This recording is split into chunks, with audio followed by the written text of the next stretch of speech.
শহীদ বুদ্ধিজীবীদের আত্মত্যাগ বৈষম্যহীন বাংলাদেশের প্রেরণা, অত্যাচার আর নিপীড়নের বিরুদ্ধে রুখে দাঁড়ানোর দৃঢ় প্রত্যয়। শহীদ বুদ্ধিজীবীদের প্রতি শ্রদ্ধা জানিয়ে সাধারণ মানুষ বলছেন, নতুন প্রজন্মই গড়বে আগামীর সম্ভাবনার বাংলাদেশ। দাবি করেছেন, জাতির সূর্য সন্তান বুদ্ধিজীবী হত্যার বিচার করতে হবে, গড়ে তুলতে হবে সাম্য, সুন্দর ও মানবিক রাষ্ট্র। পূব আকাশে ভোরের সূর্য, নিস্তব্ধ প্রকৃতি যেন স্মরণ করিয়ে দিচ্ছে সেদিনের নীরবতাকে।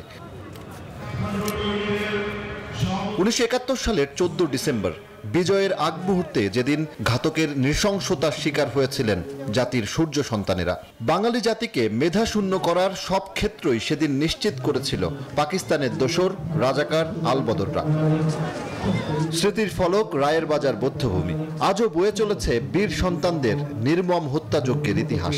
ঠাঁই দাঁড়িয়ে থাকা শোকের মিনারে তাই তো অবনত মস্তকে লাল সবুজের পতাকা। ফুলের ডালা হাতে হাজারো মানুষের এই মিছিল গিয়ে এক হয়েছে শহীদ বেদিতে।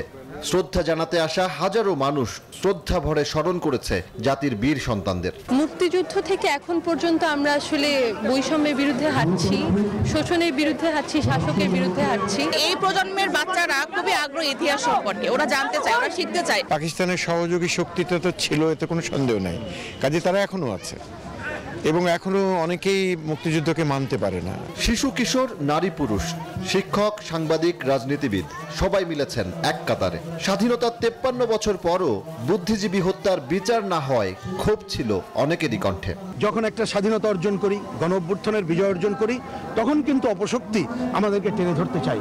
এই বীরত্বের কাহিনী, এই সাহসের কাহিনী, এই ত্যাগের কাহিনী, এই সম্পৃক্ততার কাহিনী, এটা তুলে ধরতে হবে। যার যার অবস্থান থেকে আমাদের দায়িত্বটুক যথাযথভাবে দেশের জন্য, জাতির জন্য পালন করা। বুদ্ধিজীবী হত্যার এই ক্ষতি আজও পুষিয়ে নেওয়া সম্ভব হয়নি, কিন্তু ছাত্র জনতার অভ্যুত্থানে পরিবর্তিত পরিস্থিতি আবারও এনেছে সেই সুযোগ। বৈষম্যহীন রাষ্ট্র গঠনের পথে এবার আর ব্যর্থ হবে না বাংলাদেশ, এমন প্রত্যাশা সবার। একটি গর্বের ইতিহাস গোটা জাতিকে উজ্জীবিত করে, প্রেরণা যোগায় সামনের দিকে এগোনোর। পরিবর্তিত পরিস্থিতিতে এবার সময় এসেছে দেশকে ঐক্যবদ্ধভাবে সামনে এগিয়ে নিয়ে যাওয়ার, এক হয়ে দেশের উন্নয়নের জন্য কাজ করার। সজল দাস, নিউজ 24, ঢাকা।